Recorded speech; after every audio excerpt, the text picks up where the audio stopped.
Amém. Estamos também em Fátima e por isso acho que não podemos começar sem também pedir a presença de Nossa Senhora, e então rezávamos também uma Ave Maria. Ave Maria, cheia de graça, o Senhor é convosco. Bendita sois vós entre as mulheres e bendito é o fruto do vosso ventre, Jesus.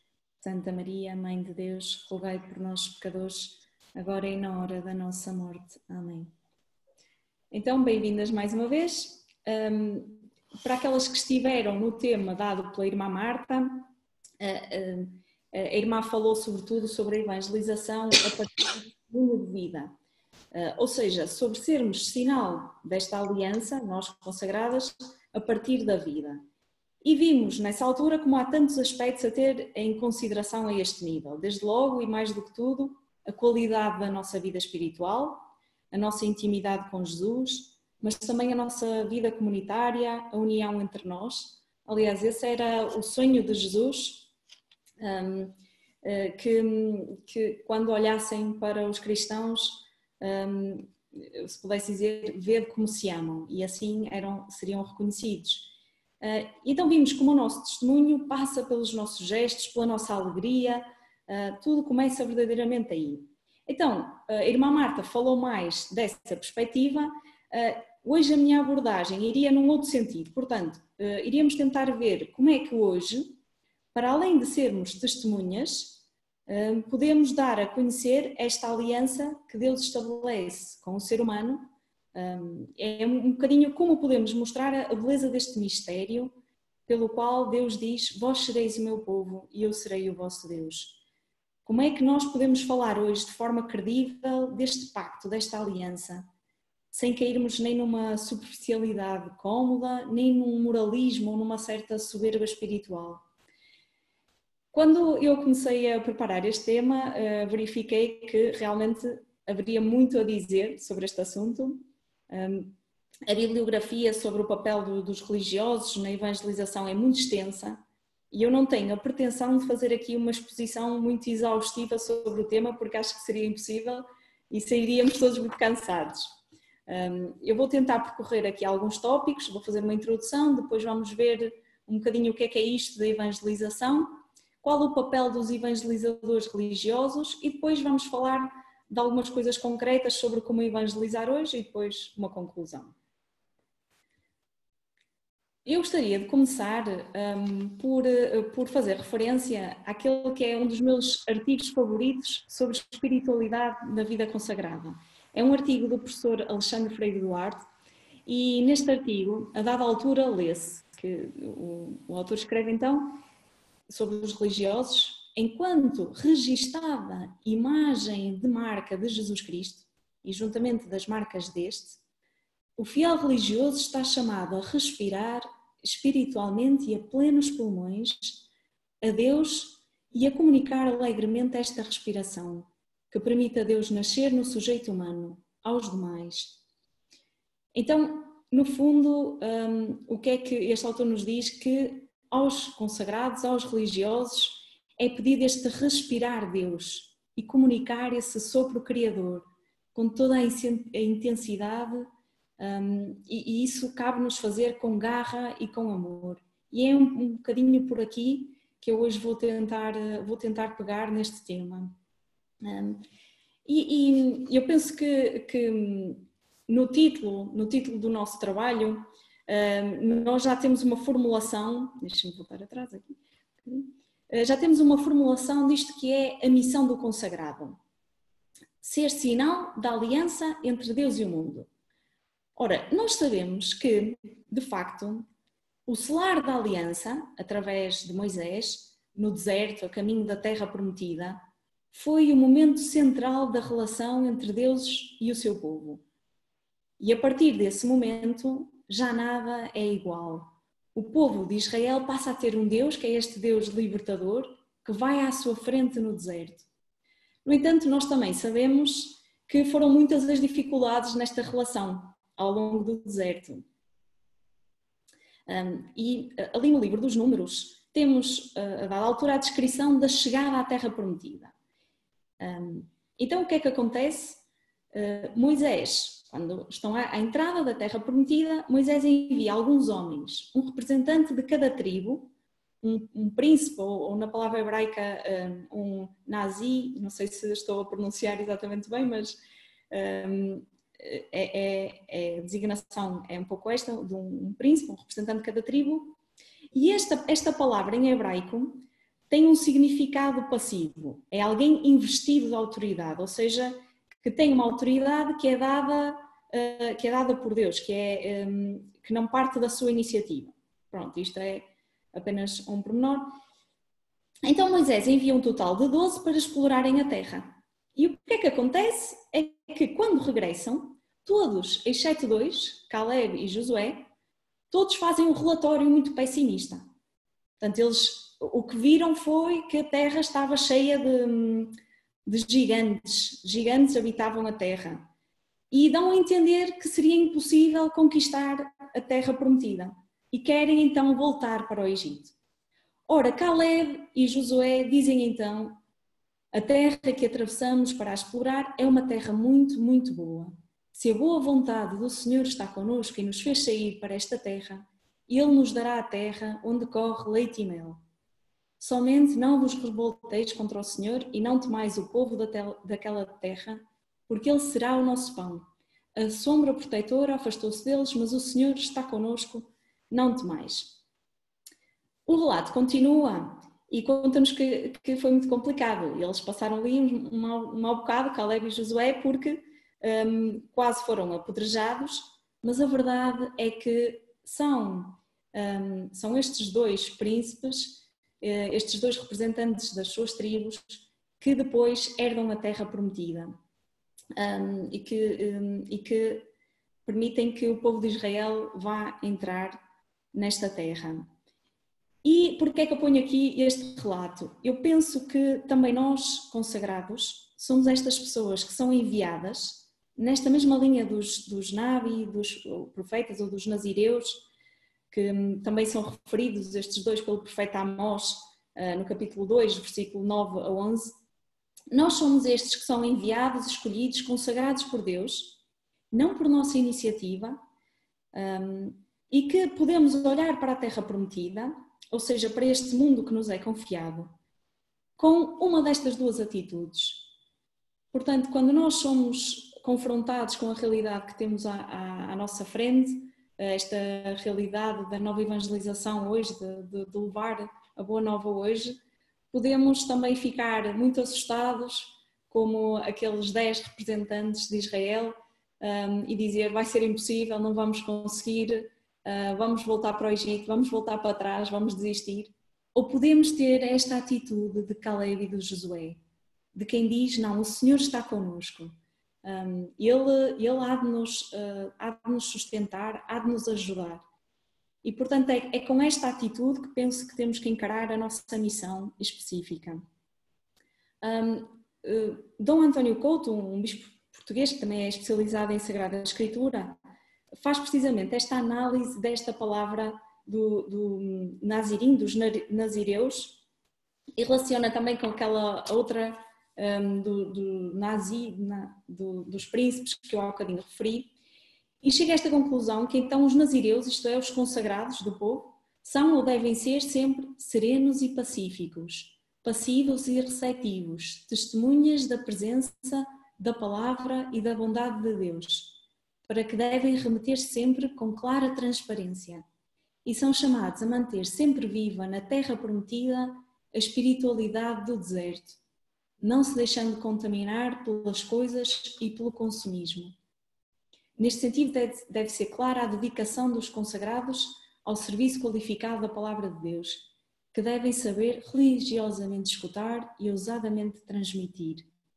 E depois ele cita aqui Bento XVI, que diz: a vida consagrada resplandece em toda a história da Igreja pela sua capacidade de assumir explicitamente o dever do anúncio e da pregação da Palavra de Deus na missio ad gentes, nas situações mais difíceis, mostrando-se disponível também para as novas condições de evangelização, empreendendo com coragem e audácia novos percursos e novos desafios para o anúncio eficaz da palavra de Deus. Eu, quando li estas palavras, senti muito esta responsabilidade e esta alegria de perceber que se espera de nós, consagrados, que sejamos estas pessoas que aceitaram o caminho da conversão, da travessia no deserto, e que permanecem firmes à aliança, da mesma forma que Caleb e que Josué, e que por isso podemos ser sinal da aliança, sinal dessa palavra que não falha. E isto, então, como dizia António Couto, tem de ser por uma ligação entranhada com a palavra de Deus, essa palavra viva e eficaz, essa palavra que encarnou. E que então temos que saber religiosamente escutar e ousadamente transmitir. Expressões muito bonitas. Pegando numa das exortações mais importantes a este nível sobre a evangelização, a Evangelii Nuntiandi, de 1975, quando falam especificamente dos religiosos, lê-se que são chamados a verem na sua vida consagrada um meio privilegiado para a evangelização. Vejam bem o que diz esta exortação. Pelo mais profundo do seu ser, eles, os consagrados, situam-se de facto no dinamismo da Igreja, sequiosa do absoluto de Deus e chamada à santidade. Este seu testemunho silencioso de pobreza e de despojamento, de pureza e de transparência, de entrega para a obediência, pode tornar-se ao mesmo tempo que uma interpelação para o mundo e para a própria Igreja uma pregação eloquente, capaz de tocar o coração mesmo dos não cristãos de boa vontade, sensíveis a certos valores. É muito bonito percebermos isto, que de facto nós temos um meio privilegiado para a evangelização a partir da nossa consagração. Então, importa percebermos o que é isso da evangelização hoje.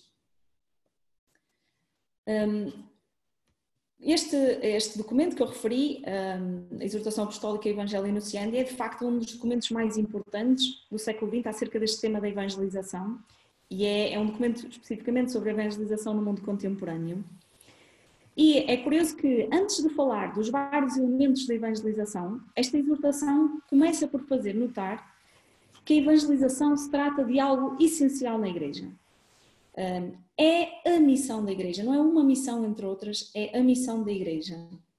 Não é algo opcional, mas é absolutamente essencial. E depois a exortação apresenta Jesus como este primeiro evangelizador,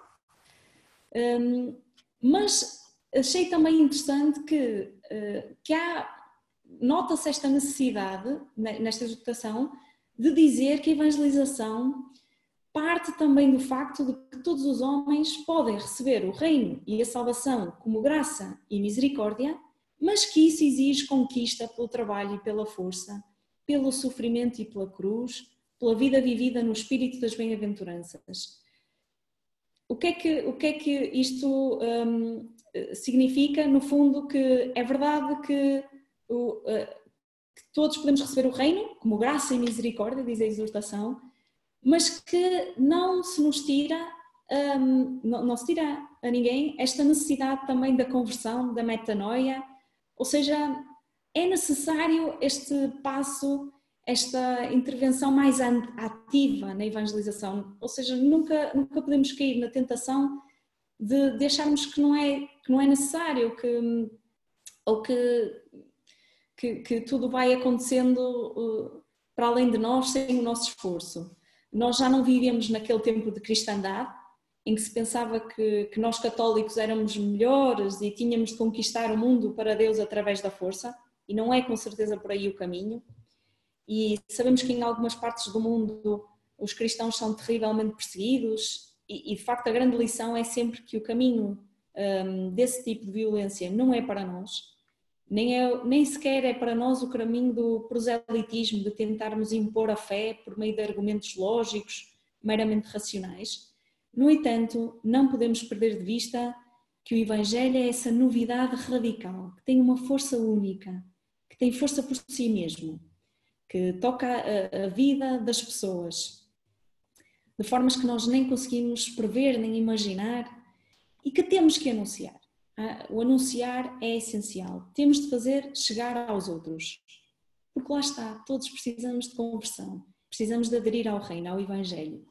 Então, é este equilíbrio frágil entre a aceitação da mundivisão do outro, da fé do outro, independentemente se é semelhante à minha ou não, neste caminho da tolerância, e entre o anunciar o Evangelho com entusiasmo e convicção, sem superficialidade, mas também sem proselitismo. É neste equilíbrio frágil que se insere o nosso trabalho de evangelizar. E é preciso não esquecermos isto. Nós sabemos que em algumas zonas do globo, mais do que noutras, somos pressionados por uma cultura que quase nos força a aceitar todo o tipo de tendências, de perspectivas, de opções. Em alguns contextos tudo é considerado normal, enquanto que também temos noutros contextos a tentação de um moralismo farisaico, preso a aspectos secundários. Se olharmos para o nosso modelo de evangelização, que é o próprio Jesus, encontraremos então esse tal equilíbrio frágil, delicado e arriscado, entre o saber desprender-se do secundário em nome do essencial e ao mesmo tempo o saber denunciar o que está errado e a anunciar a verdade sem medo. O Papa Francisco não se cansa de nos impelir a esse anúncio forte e decidido do Evangelho em toda a sua potência. Na exortação Evangelii Gaudium, o Santo Padre referia mesmo que a evangelização é para todos, desde os mais novos aos mais idosos. Dizia que em todos os batizados, desde o primeiro ao último, atua a força do Espírito que impele a evangelizar. É mesmo para todos a evangelização. É muito interessante que o Papa Francisco, nessa exortação, fala especialmente das homilias, por exemplo, e chama a atenção para o facto de que Deus deseja alcançar os outros através do pregador e de que Ele mostra o seu poder através da palavra humana. Deus serve-se da palavra humana. Ou seja, por outras palavras, a palavra de Deus chega aos outros também a partir das nossas palavras. E das pessoas consagradas, creio que ainda se espera mais e melhor, ou mais e de forma mais decidida. Podemos dizer, penso eu, que das pessoas consagradas choca, escandaliza mesmo tudo o que é feito ou que é dito que não esteja de acordo com a mensagem do Evangelho. Daí ser tão necessária uma adequada formação e capacitação para a evangelização, pois é algo extremamente necessário. Mas também é curioso que este Santo Padre, que o Papa Francisco, não cessa de falar da misericórdia como atitude primordial. Então podemos dizer que a evangelização não é algo meramente passivo, mas trata-se de anunciar uma mensagem que não é nossa, mas vem de Deus, tem o seu cunho, a sua autoridade. E depois de anunciar, é preciso cuidá-la como uma planta que plantamos, mas é preciso ir regando, é preciso ir cuidando. De facto, na Evangelii Nuntiandi lê-se isto: não haverá nunca evangelização verdadeira se o nome, a doutrina, a vida, as promessas, o reino, o mistério de Jesus de Nazaré, Filho de Deus, não forem anunciados. Portanto, é preciso não só o testemunho, mas é preciso o anúncio concreto, explícito. No número 24, a exortação fala... Só um bocadinho, não estou a conseguir aqui passar.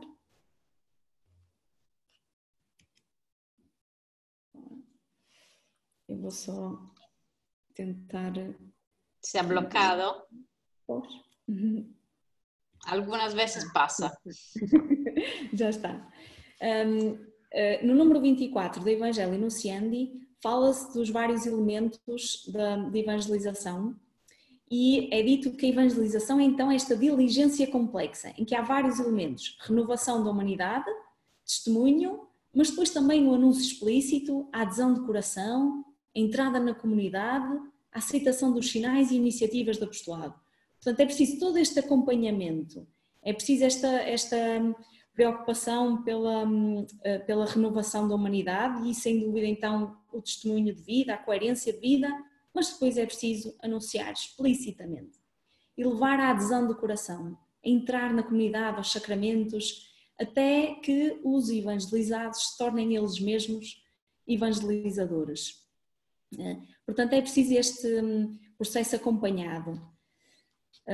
Nesta exortação, que data então de 1975, depois especifica-se os conteúdos, os meios de evangelização, os destinatários, os evangelizadores, que eu não vou estar aqui assim a especificar muito, mas parece-me que é crucial determos-nos então nesta frase deste número 24.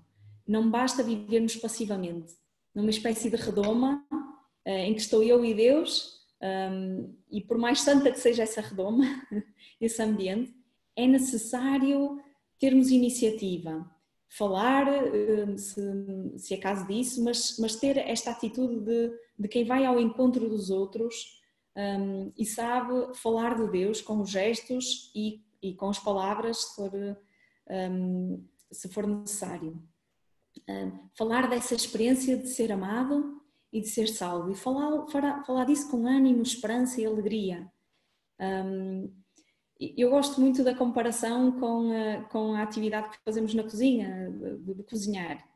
É preciso pensarmos no que vamos cozinhar, temperar muitas vezes no dia anterior, comprar os ingredientes e depois é preciso confeccionar passo a passo, esperar o tempo necessário para que os alimentos cozam. E é engraçado que se tirarmos cedo demais temos o arroz cru, mas também se deixarmos cozer demais as batatas não conseguimos fazer nada com elas.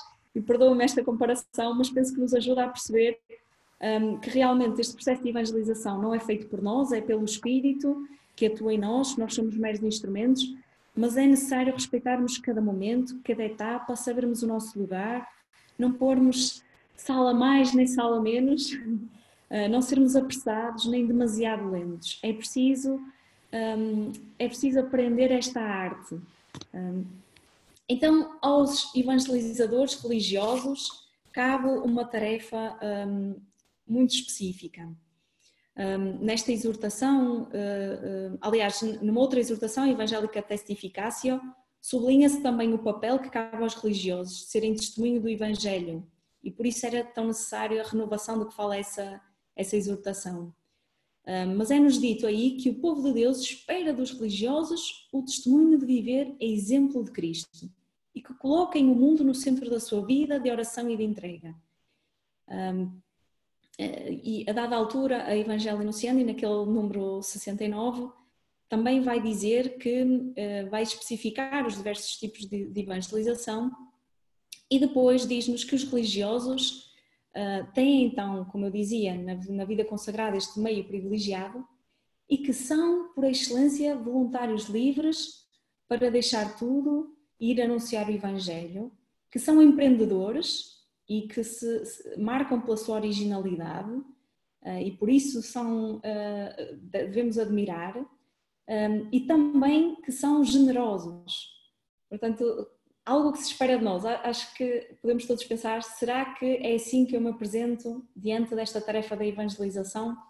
Penso que já estou a passar aqui um bocadinho o tempo, vou tentar ser mais rápida.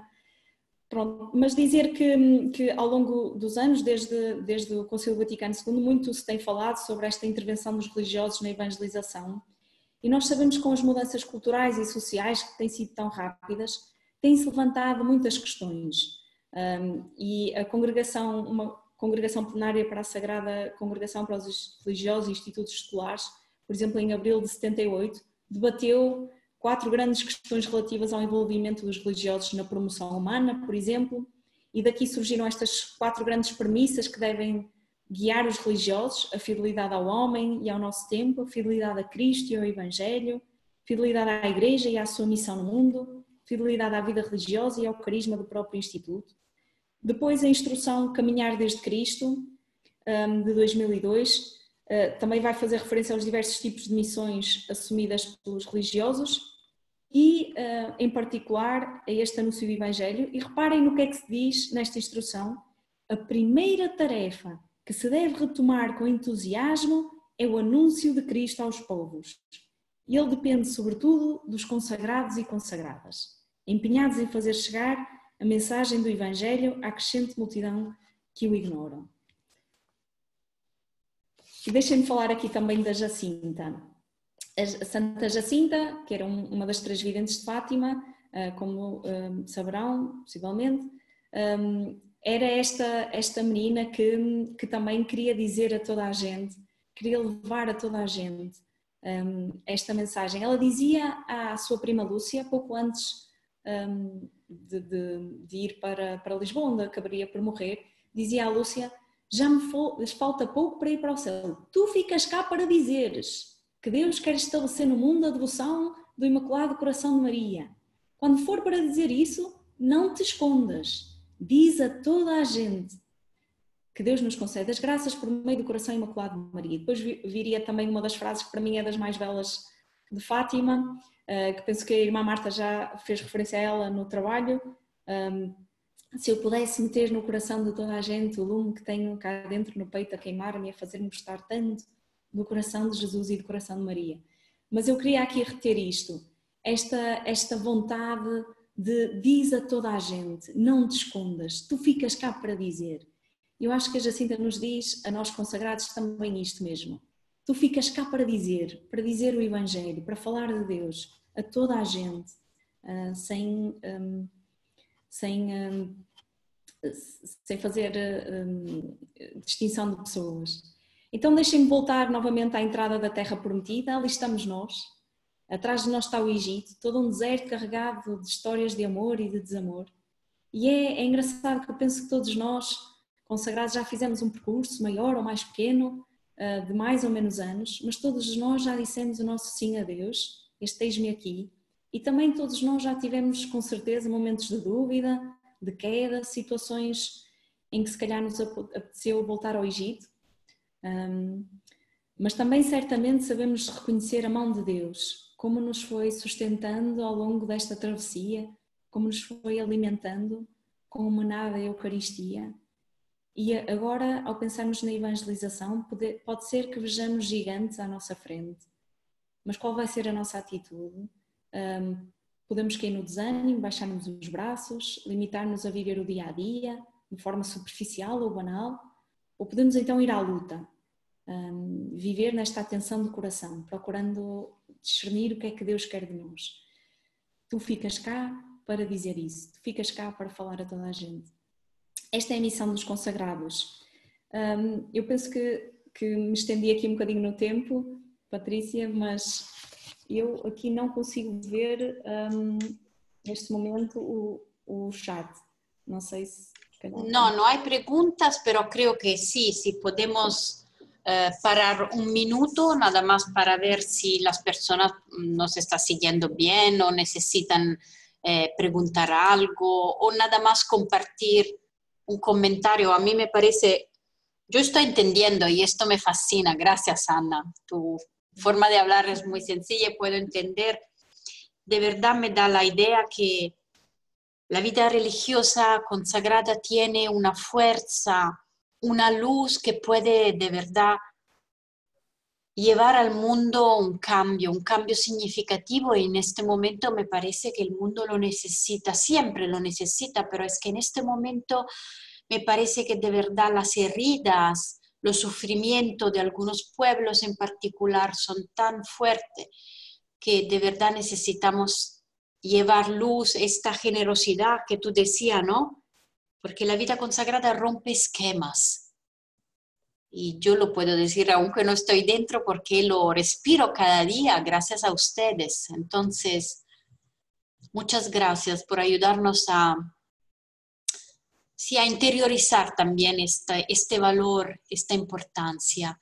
Y yo dejaría un minuto, si tú estás de acuerdo, de silencio para ayudar un poco a la gente a entrar. Y si quieren nada más compartir algo, aunque no tengamos preguntas, y esto creo que nos ayuda un poco. Sí, pueden también escribir en la chat y después lo vamos a leer. Un minuto sí, de silencio para...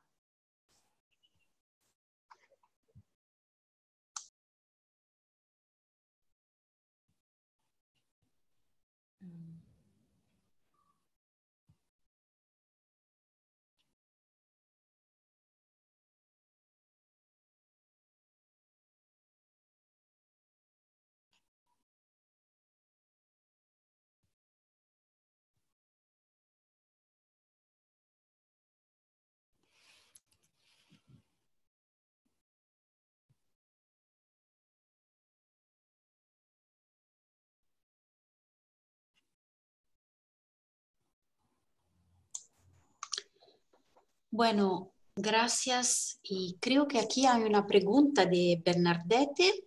¿Tú la puedes ver, Ana? Sim, quando não compartilho a tela, consigo ver. Muy bien, gracias. Me parece una pregunta así que podemos intentar contestar, aunque ya creo que tú la tienes en tu... Pois, como evangelizar aqueles que se afirmam, se apresentam como não sedentes de Deus? Essa é uma pergunta também um bocadinho complexa e muito interessante. Eu penso que agora na segunda parte tentarei dar algumas,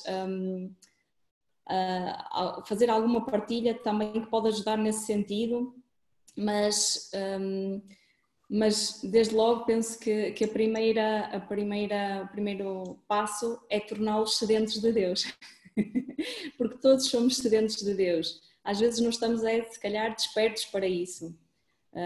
Não reconhecemos ainda essa dimensão, essa sede, essa inquietação. Mas todos nós, como também víamos, por exemplo, em tantos santos como Santo Agostinho, por exemplo, só encontraremos a quietude, a paz, a realização quando descobrirmos este Deus que nos ama. Então, se calhar o primeiro passo é mesmo esse. Eu acho que cabe aos consagrados despertar esta sede de Deus, sem dúvida. Gracias, Ana, y ya creo que tú lo vas a recuperar un poco esto, y gracias a la Irmã Ángela. Y puedes seguir y después vamos a tener un rato o a lo mejor un poco más largo para escuchar a un poco las participantes. Y les recuerdo que pueden también hablar nada más que levantar la mano y yo intento, si tiene el micrófono, darle también la palabra. Gracias, Ana. Muito bem, então vamos continuar, se eu conseguir. Muito bem. Então, eu penso...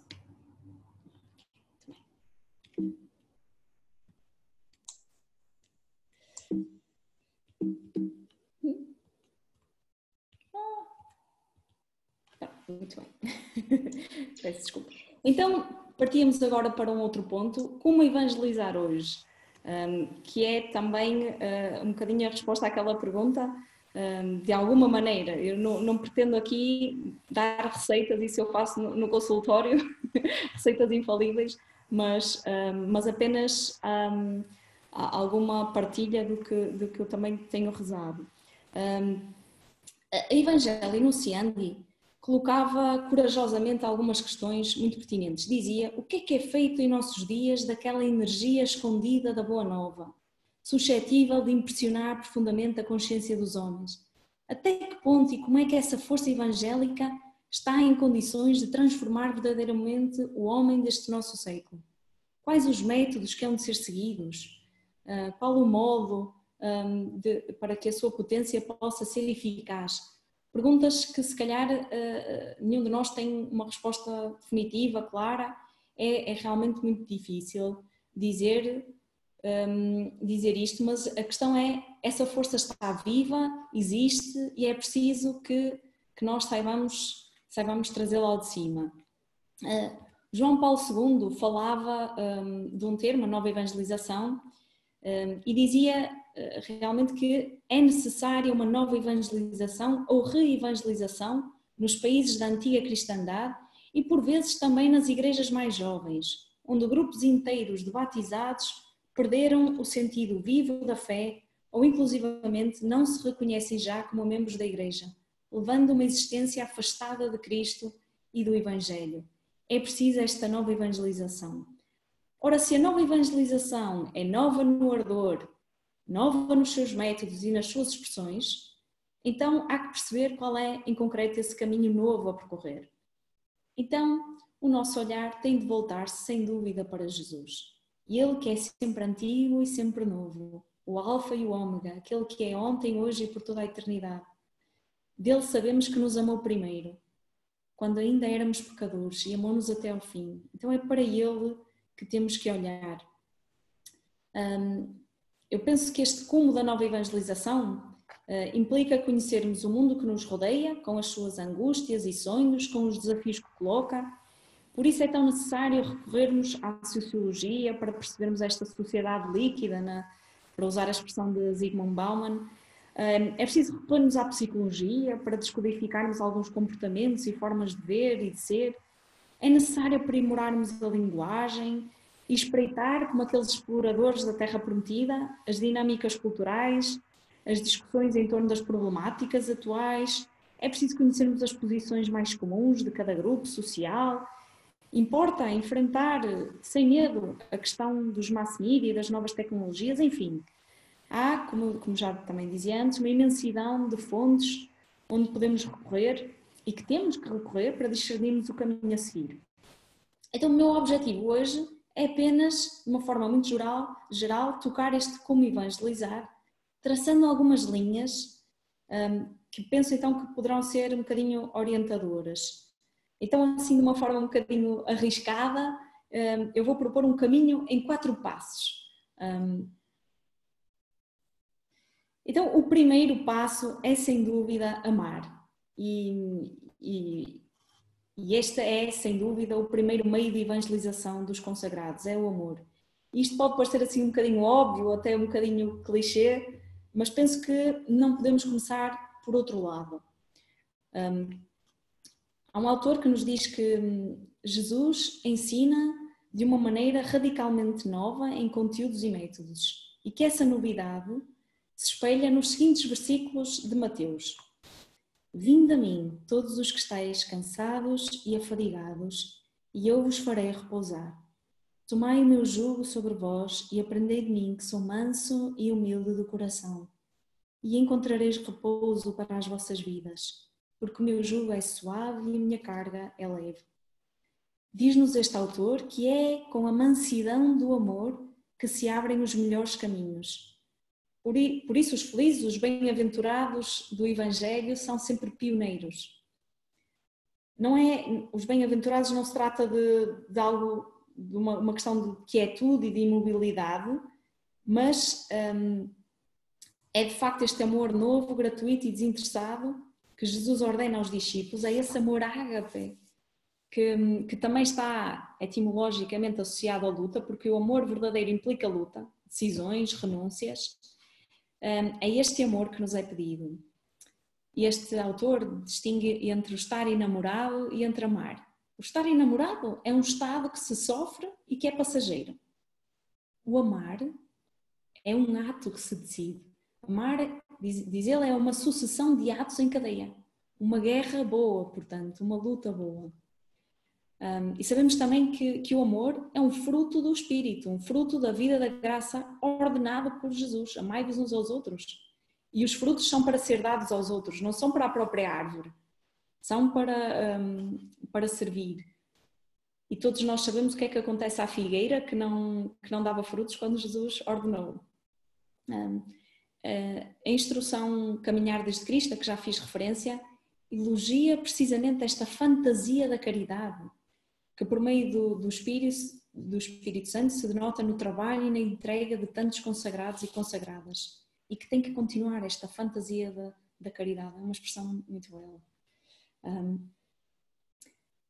Essa instrução fala de que vivemos na hora em que se invoca esta nova fantasia da caridade por parte dos religiosos, que tem de ser esta epifania do amor de Deus. Portanto, temos de saber ser a voz de Jesus, que hoje diz: vinde a mim, vós que andais cansados e oprimidos. E só diz isto com propriedade se for quem diz com amor. Com efeito, hoje, mais do que o que pode parecer, penso que os jovens, as crianças, os adultos, os idosos precisam sentir-se amados, acarinhados, valorizados. Sabemos que algumas crianças têm coisas, muitas coisas até, mas falta-lhes aquela atenção amorosa e humilde dos pais, que é um bocadinho diferente de ter um filho para satisfazer um sonho ou um projeto pessoal. E quantas pessoas hoje não precisam simplesmente de ser ouvidas, compreendidas? Quantas não precisam só de sentir que têm este espaço onde são livres para exporem tudo, o que são e o que sentem sem serem julgadas, desprezadas ou ignoradas. Este é sem dúvida um primeiro passo. Que nos aproximemos com amor, com humildade, sem nenhum tipo de arrogância, sem termos a pretensão de corrigirmos os outros e de nos acharmos melhores, sem acharmos que conhecemos à partida só porque sabemos uma ou outra coisa acerca daquela pessoa, sem colocarmos rótulos só por ter um estilo diferente ou algum tipo de comportamento que na nossa perspectiva não será tão ajustado. O número 79 da Evangelho Enunciandi fala precisamente desse amor, que exige que o evangelizador esteja enraizado na palavra de Deus e respeite o ritmo, a hora de cada pessoa, esforçando-se por nunca ferir com afirmações que perturbem quem é débil na sua fé. É preciso aproximar-nos com um amor não paternalista, mas também não demasiado abstrato, mas com liberdade e carinho, um amor casto e delicado. Ninguém é indiferente ao amor que se lhe dedica, nem também ao desprezo com que às vezes nos atacamos uns aos outros. Eu sei que algumas pessoas e situações nos fazem perder a paciência, trazem ao de cima o pior de nós, suscitam sentimentos de repulsa e de ódio até, possivelmente, mas a verdade é que o amor se trata de um mandamento, como dizia, de um fruto do Espírito, de uma decisão que será tanto mais valiosa quanto mais for provada. É interessante que nas aparições aqui em Fátima, sabemos que a mensagem de Fátima começa com 3 aparições de um anjo em 1916, à Lúcia, ao Francisco e à Jacinta, e este anjo que se apresentou como anjo da paz, este anjo pacificador. Sabemos que depois da segunda aparição, a irmã Lúcia contava isto, dizia assim: compreendemos, estas palavras do anjo gravaram-se em nosso espírito como uma luz que nos fazia compreender quem era Deus, como nos amava e como queria ser amado. Tudo para estas crianças começa com esta percepção, com esta certeza de que são amados e com este pedido também de Deus de ser amado por eles. Não me parece que este pedido de Deus seja algo egocêntrico, mas é um convite a um amor mais abrangente, uma vez que para amar a Deus é preciso amar o próximo, é um só mandamento, como sabemos. Deus quer ser amado também nos outros, na humanidade inteira. E os pastorinhos captaram esta mensagem perfeitamente, sentiram-se amados. Eu penso que esta é uma grande lição para nós. A nossa primeira atitude é amarmos estas pessoas a quem nos dirigimos, os jovens, as crianças, os idosos, os irmãos e as irmãs das nossas comunidades. Sem esse amor, seremos sempre símbolos que retinem, não tenhamos dúvidas. E o amor é sempre novo, traz sempre novidade à vida. Portanto, é o mais compatível com a nova evangelização, com a mensagem da boa nova. É este amor. A segunda atitude neste percurso é levar ao encontro com Deus, à experiência de Deus. Penso que temos hoje, sobretudo, de levar aí, de levar à experiência de Deus. Não podemos esquecer que a evangelização não é uma questão de ensinar um conjunto de ideias ou doutrinas, mas trata-se de levar ao encontro com uma pessoa, que é Jesus. Não é por acaso que a maioria dos encontros de Jesus nos evangelhos se dê à volta de uma mesa, num banquete, numa refeição. É que eu acho que levar outros ao encontro com Jesus é um pouco isto, levar-nos a um banquete, é dar-nos a provar, a saborear estes bens celestes e a realidade escatológica que os consagrados são chamados a antecipar na Terra, esta realidade escatológica. Penso que somos chamados a dar a saborear esta beleza, a verdade, a bondade, a luz, a paz, a liberdade que se vive naquela totalidade da vida eterna, para que o outro deseje essa mesma totalidade e se decida a caminhar para ela. Foi isso que aconteceu com os pastorinhos, eles saborearam o céu, saborearam essa realidade escatológica. Há um outro autor que nos diz que esta totalidade a que aspira a vida consagrada, na verdade está no horizonte de todo o cristão. É para todos. Mas então, o que é específico da vida consagrada? Diz este autor que o particular da vida religiosa é o facto de que este totalmente ser vivido já no presente, sendo o presente vivido à luz do futuro escatológico. Eu penso que tenho aqui esta frase, só um bocadinho. Exatamente. Portanto, o particular da vida religiosa é o facto deste totalmente ser vivido já no presente, sendo o presente vivido à luz do futuro escatológico. Esta presentifica o futuro de todos os discípulos do Senhor. Penso que neste sentido aos consagrados é dada esta oportunidade de levarem a saborear, porque tornam já presente essa radicalidade, essa totalidade que o Senhor propõe a todos e que é um encontro pleno com Ele.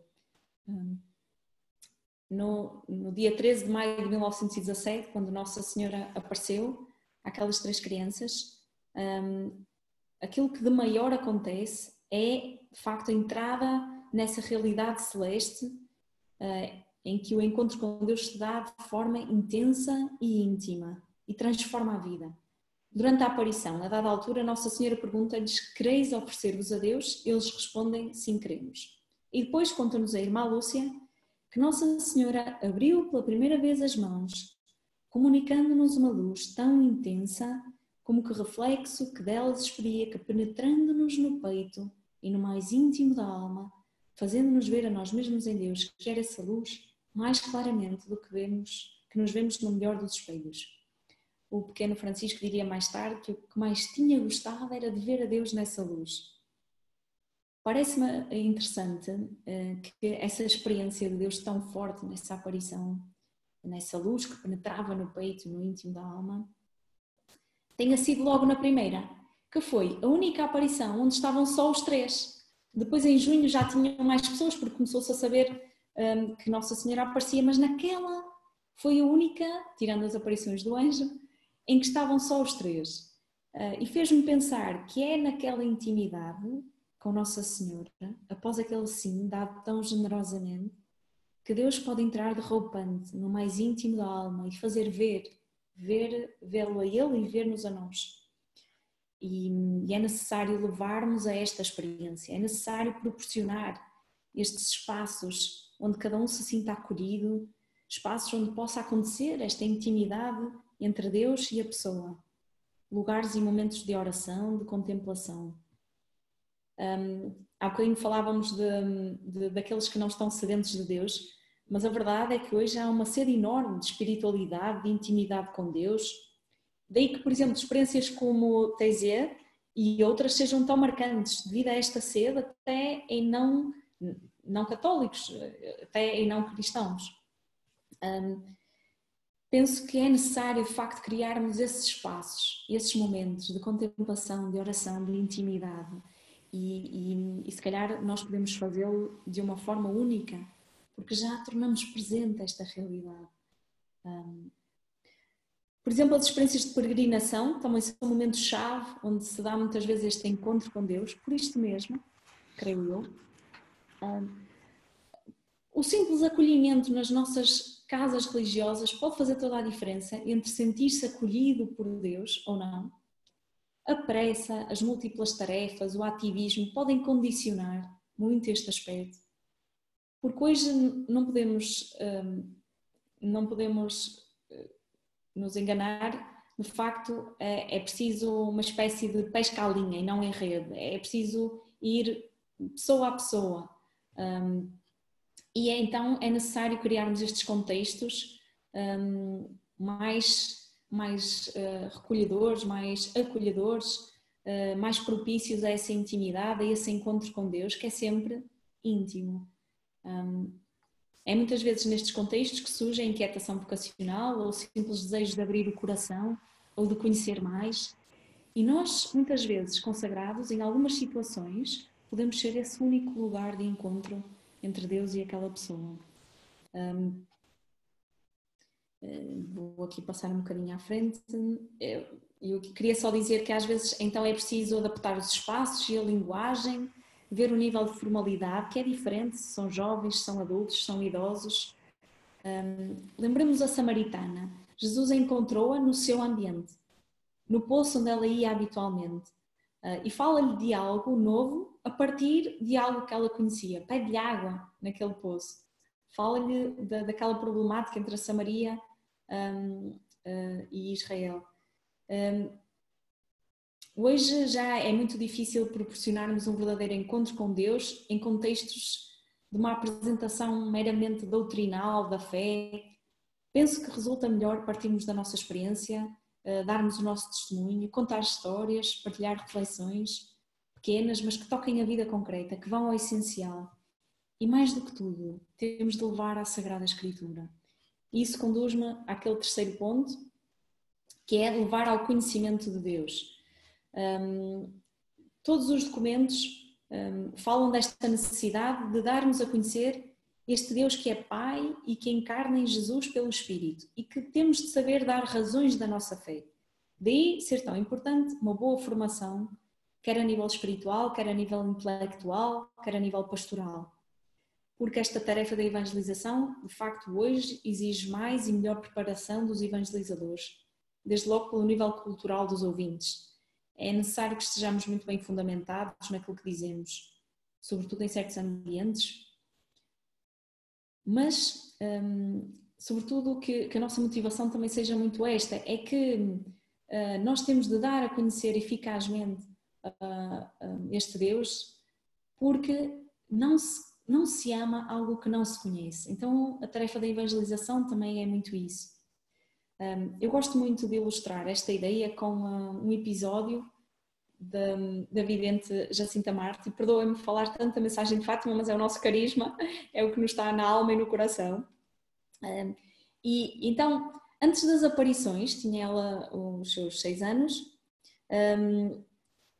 a Jacinta via a sua prima Lúcia e as irmãs a irem na procissão do Corpo de Deus vestidas de anjo e atiravam flores a Jesus quando Jesus passava na Eucaristia, na mão do Senhor Prior. Então a Jacinta pediu à Lúcia se também poderia ir.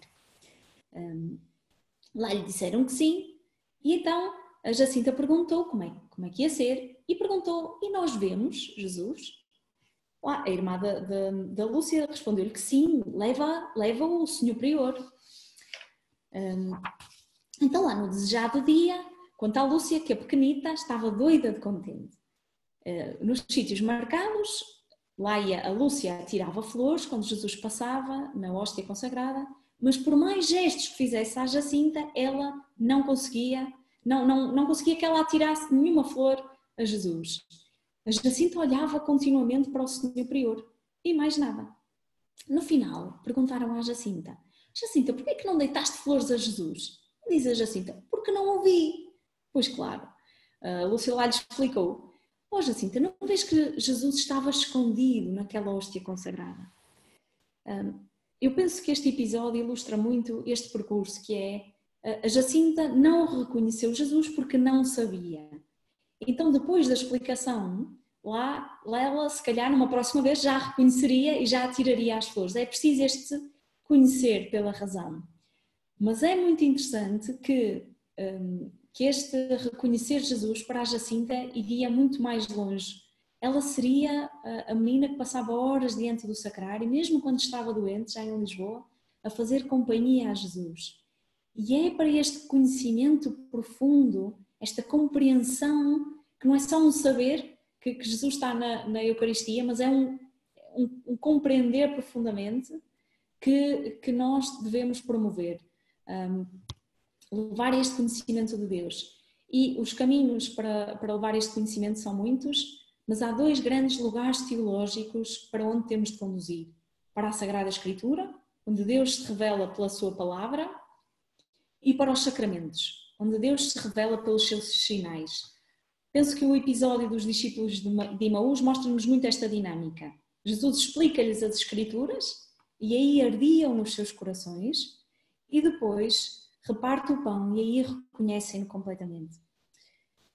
Um dos problemas de hoje é que, penso eu, é que estes 2 lugares de conhecimento de Deus tornaram-se pouco atrativos a uma primeira vista. E penso que temos que reconhecer que por vezes também é a forma como o fazemos que não ajuda muito a sentir esta atração. Estamos precisamente neste mês na 15ª Assembleia Geral Ordinária do Sínodo dos Bispos, com o tema Os Jovens, a Fé e o Discernimento Vocacional, um sínodo que começou no dia 3 e que terminará agora no dia 28, e que tem vindo a ser preparado de várias formas, incluindo através de um questionário que foi feito aos jovens e ao qual parece que responderam cerca de 100 mil jovens. Também o documento preparatório do sínodo, que vale a pena ler, fala muito destas dificuldades. Os relatórios iniciais agora do sínodo também já assinalaram alguns dos pontos mais importantes que foram selecionados para a agenda dos temas a discutir. E eu não vou estar aqui a falar muito disso, mas no fundo penso que toda esta mobilização é sinal da grande necessidade que temos de ajustar a linguagem, as formas de abordagem, as respostas e propostas que a Igreja dá aos jovens de hoje. É preciso apresentar o Evangelho em toda a sua radicalidade, sem medo, sem procurarmos meias medidas só para agradar a todos, sem fugirmos às questões essenciais, que às vezes dá vontade de fugir porque são tão delicadas, ou porque às vezes não estamos seguros, até no que acreditamos. Mas de facto, temos que estar seguros e temos de procurar ir ao encontro destas inquietações atuais, num estilo adaptado, enculturado. Isso não significa sermos sempre aceites ou acolhidos. Penso que os consagrados serão sempre simultaneamente sinal de contradição. Por isso é importante estar sem estar, ou seja, estar no mundo sem ser do mundo. O profeta Amós, ao falar dos nazireus, colocava na boca de Deus a crítica e a condenação porque se deixaram contaminar pelo vinho. E, portanto, eu penso que isto é uma advertência para nós. Se nós perdemos esta identidade de antecipadores do céu na terra, perdemos tudo. Tem de haver uma diferença. Nós não somos iguais, embora não sejamos melhores nem piores. Aliás, não se trata disso.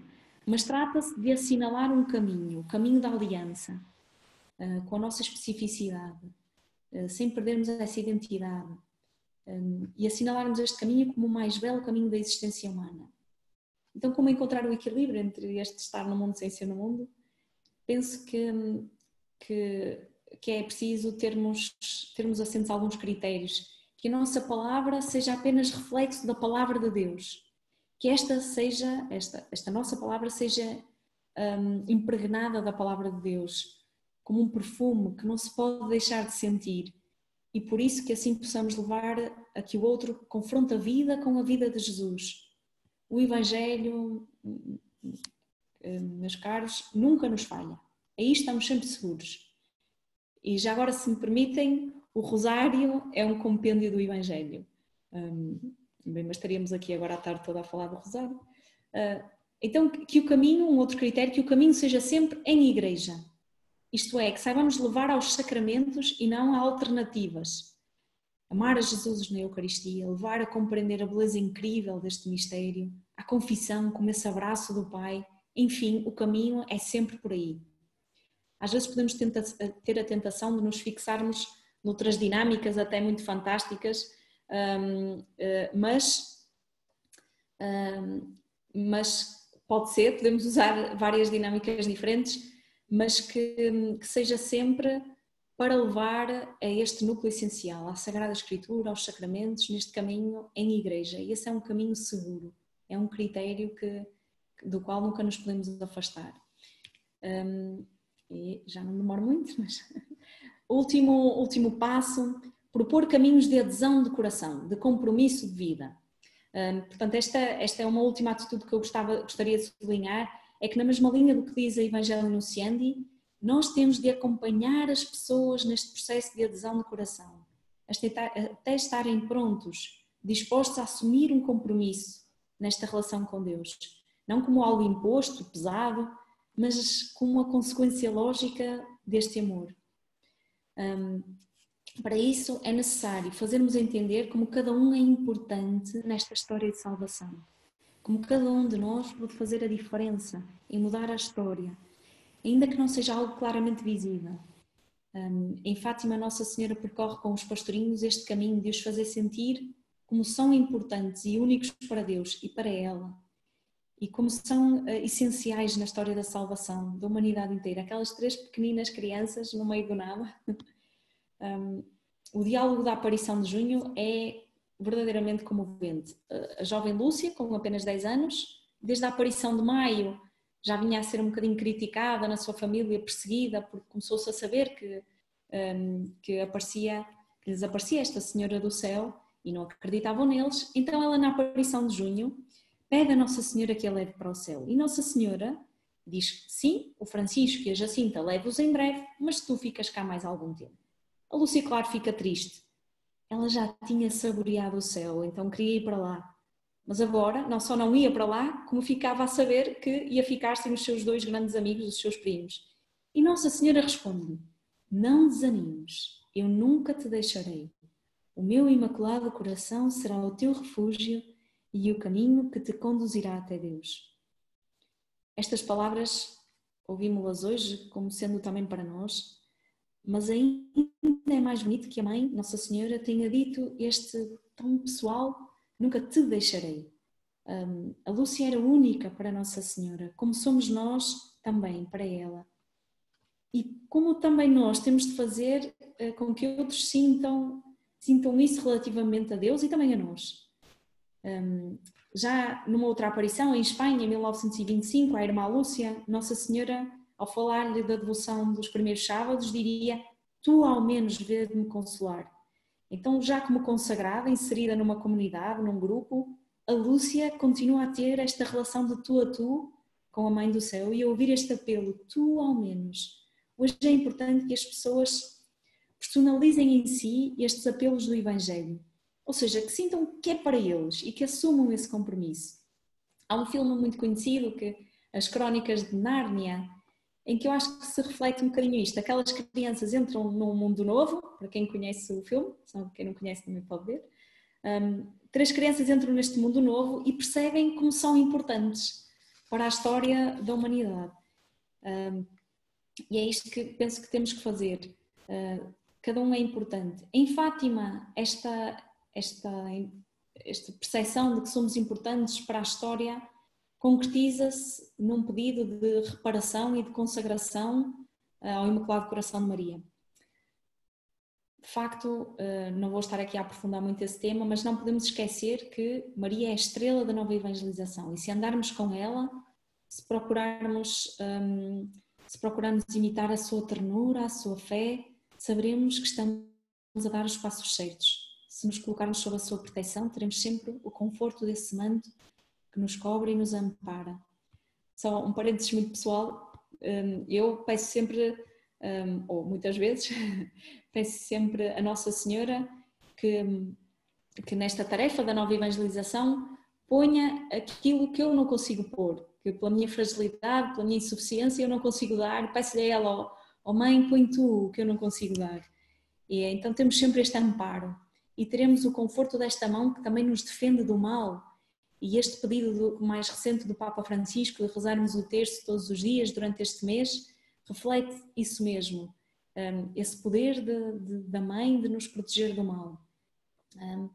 No fundo é importante então, neste percurso em 4 passos, que a boa nova do Evangelho não seja algo que eu ouço e que me esqueço e que não chega a transformar a vida, mas que vamos conduzindo a esta adesão de coração até um compromisso que seja sólido e duradouro. E só para concluir, a carta aos Hebreus fala-nos da nova e eterna aliança selada pelo sangue de Cristo, e é essa mesma aliança da qual nós somos chamados a ser sinal inequívoco como consagrados e como consagradas no mundo de hoje. Diz o texto: esta é a aliança que estabelecerei com a casa de Israel depois daqueles dias, diz o Senhor: porei as minhas leis na sua mente e as imprimirei nos seus corações. Serei o seu Deus e eles serão o meu povo. Mente e coração, é essa totalidade do consagrado que é colocada livremente ao serviço desta aliança, para que Deus chegue a ser em todos, chegue a ser para todos o seu Deus pessoal e comunitário, e nós cheguemos a ser o seu povo totalmente. Diz a carta no capítulo 13, por isso também Jesus, para santificar o povo com o seu próprio sangue,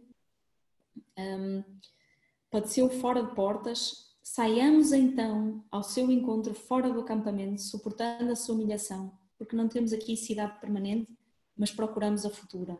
Por meio dele ofereçamos continuamente a Deus um sacrifício de louvor, isto é, o fruto dos lábios que confessam o seu nome.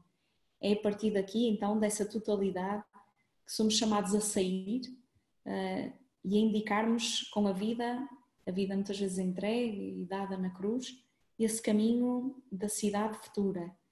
Então, que o fruto dos nossos lábios seja esse sacrifício de louvor, para que Deus chegue a ser tudo em todos. Muito obrigada pela vossa atenção e presença. Muchas gracias. Obrigada, hermana. De verdad, muchas gracias porque nos ha ayudado un poco a también, como decir, nutrir un poco nuestra parte más profunda y dar un sentido diferente a nuestra evangelización en este momento muy complejo. Y gracias también por referirte al sínodo, que como WISG estamos siguiendo con mucha atención, porque tenemos tres hermanas, tres religiosas que están representando la WISG, pero hay otras hermanas, en total son 7, y esto de verdad es un tema que nos toca, porque claro, como decías tú, nos parece que el tema de Dios, el tema de un compromiso en la iglesia es un tema muy poco atractivo. Entonces, no sé si esto también es un poco una responsabilidad de cómo hemos llevado a cabo hasta ahora la evangelización. Y lo que decías tú, ¿no? Un poco recuperar el sentido, esto del amor no egocéntrico, esto tema de la totalidad. Muchas gracias, de verdad ha sido muy, muy bonito. Y yo quiero recordar, porque tenemos unos minutos todavía, a los que están en línea, les invito a levantar la mano si quieren comentar algo, pueden escribir en la chat. Sí, tomamos este tiempo un poco, porque hemos escuchado hasta ahora, pero creo que también para la hermana Ana es bueno un poco escuchar nuestras, no digo opiniones, sino así un poco de resonancia, ¿sí? Y aquí, Ana, ya tú puedes ver, ¿verdad? Me gustaría, pero que de verdad alguien pueda hablar, quien tenga el micrófono, porque es una oportunidad también para conocernos de cara, sí. Eu penso que temos ali também uma pergunta no chat. Sí. Não sei se posso responder ou... Sí, sigue, tranquila. Que lugar poderá ocupar o acompanhamento na nova evangelização?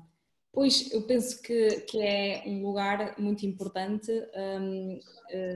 penso que é um aspecto crucial, por todo o que também falava. Por um lado, porque hoje penso que a evangelização deixou de ser aquela evangelização de massas, da tal pesca em rede, mas é muito mais um caminho mais pessoal, mais íntimo, mais personalizado, como também já falava São Paulo, e porque penso que o acompanhamento permite essa proximidade mais individual, mais personalizada, e permite fazer este tal seguimento, ou seja, não só falar de Deus numa determinada altura, num determinado contexto e depois não acompanhar mais, mas permite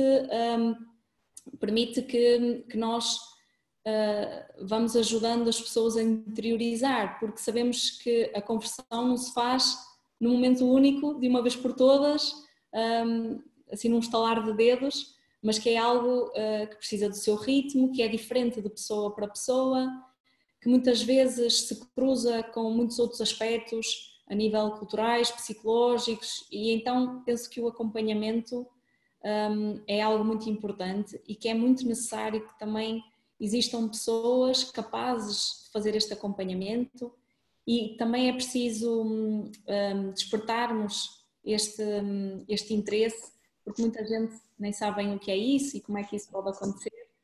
portanto acho que é essencial na nova evangelização. Gracias, Ana. El tema del acompañamiento y del discernimiento es un tema que Papa Francisco lleva muy a menudo. Y también en el sínodo nos contaban un poco nuestras hermanas presentes que es un tema que, claro, y es un campo donde las religiosas están muy ocupadas, muy entretenidas. Entonces, esto me parece un tema importante. Gracias, Ana. No sé si hay otras preguntas o comentarios o también compartir experiencias.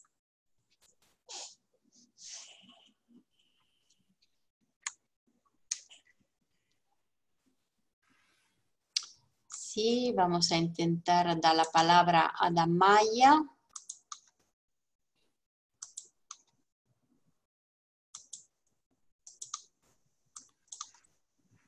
Amaya, estoy intentando abrir tu micrófono. No sé si lo quieres hacer tú porque veo que a mí no me permite hacerlo.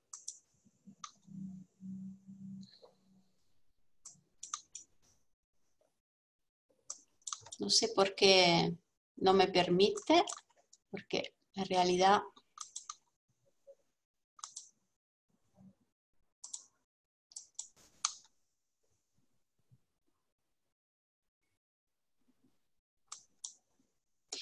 Hermana Ana, Amaya, no sé si quiere... Espera, mira, vamos a probar si yo te promo tu panelista. Te he dado ahora creo la palabra, no sé si puede... Tiene que, creo que aceptar la invitación.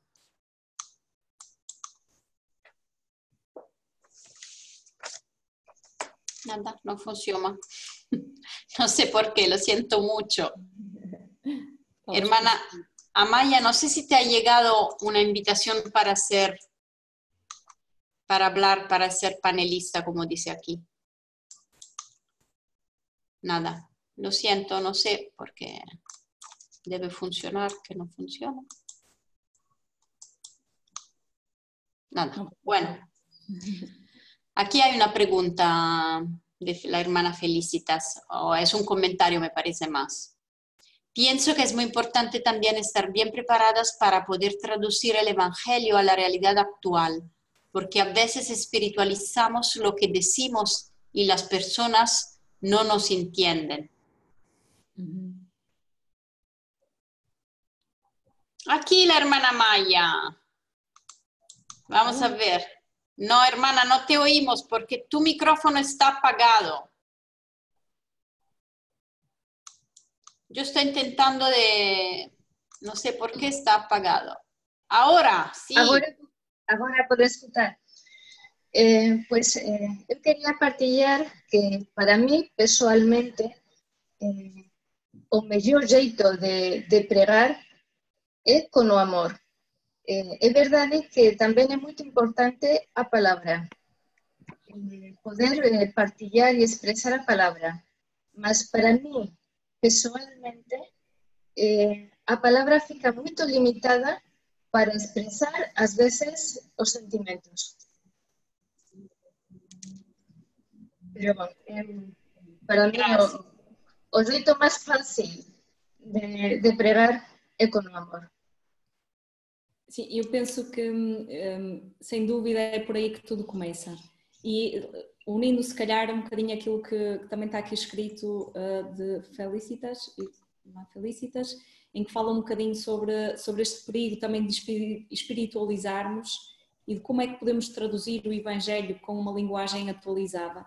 Penso que é muito isto, sem dúvida, tudo começa pelo amor, por não julgarmos, por não irmos de forma agressiva ou um bocadinho naquela linha da cristandade, um bocadinho militante, mas irmos com amor, com humildade, ao jeito de Jesus, mas também sem perdermos de vista que é muito necessário termos uma boa formação, estudarmos, conhecermos a palavra, conhecermos as várias, pronto, o que vai também sendo transmitido a nível do magistério, para nos fundamentarmos muito bem, porque realmente já já não é com meia dúzia de ideias ou de palavras que vamos conseguir dar razões da nossa fé a muita gente hoje.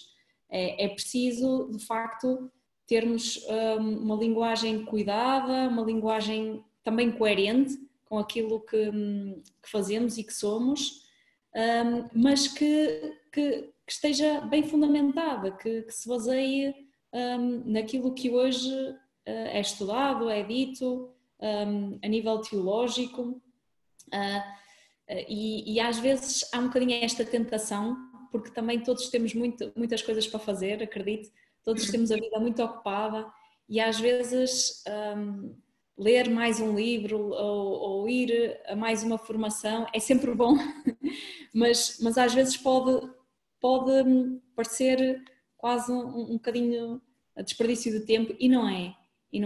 Ou seja, nem um extremo nem outro, nem basta só formação, estudar, é preciso de facto, e tudo começa neste sair de nós, como tanto insiste o Papa Francisco, de irmos às periferias e irmos assim com amor, com humildade, com proximidade, mas ao mesmo tempo sem esta outra base teológica, intelectual, mais que nos permite fundamentar bem e adaptar a tal linguagem com que podemos chegar aos outros.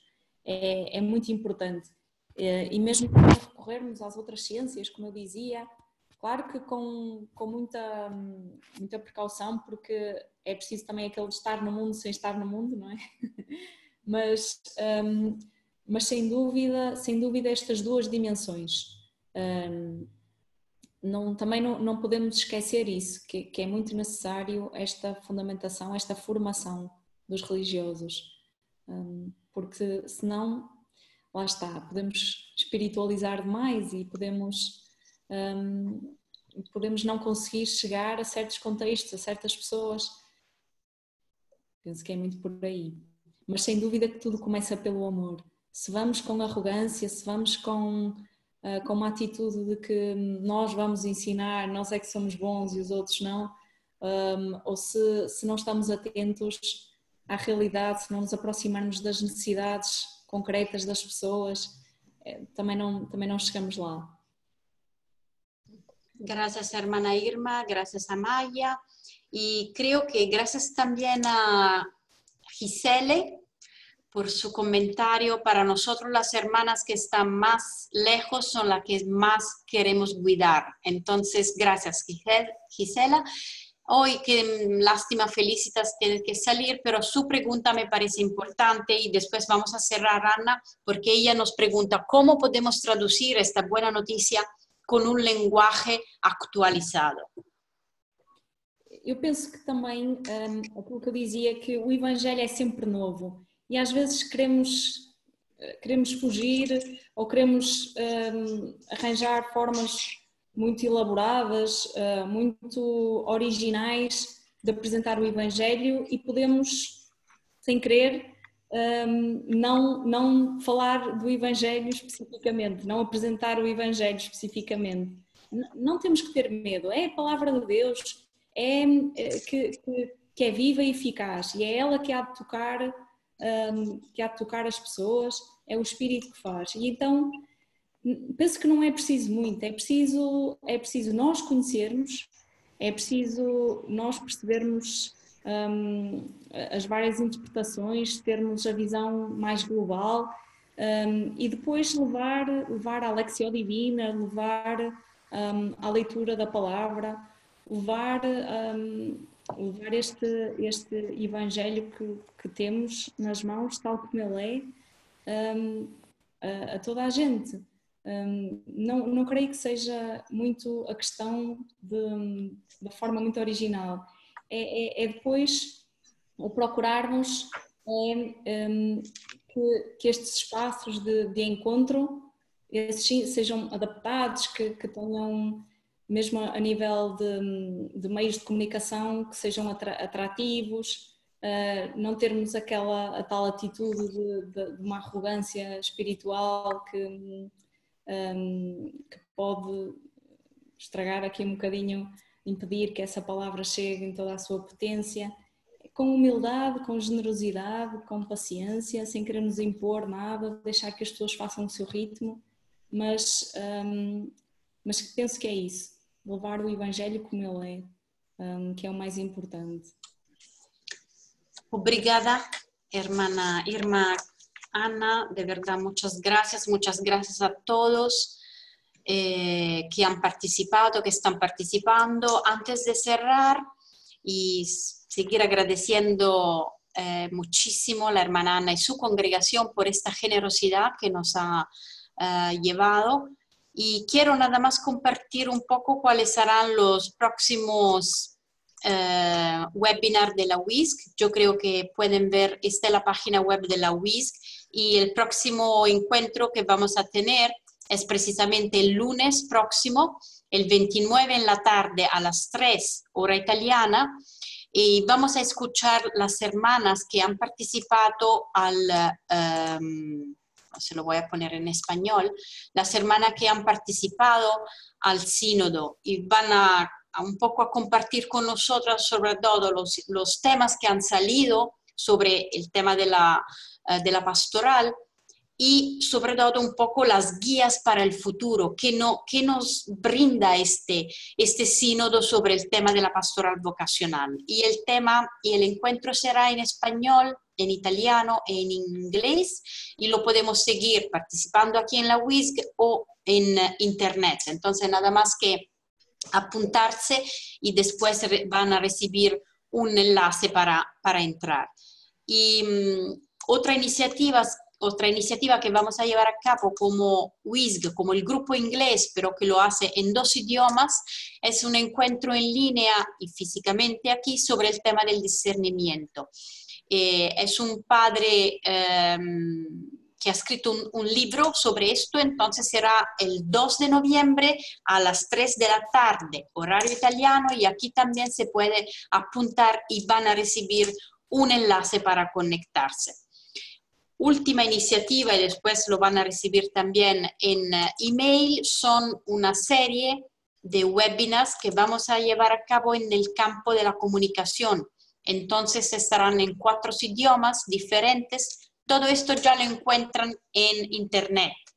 El primero, y el próximo será el 31 de octubre en español y en inglés, en 2 momentos diferentes, sobre el tema de los social media y los jóvenes, un poco conectando con el sínodo. Bueno, yo creo que ya podemos saludarnos. Muchas gracias por sus comentarios, muchas gracias por la participación, y gracias, Ana. Vamos a poner en línea en nuestra página web el video grabado y la presentación de la hermana Ana. Bueno, muchas gracias a todos y a todas. Muchas gracias también. Adiós. Muchas gracias.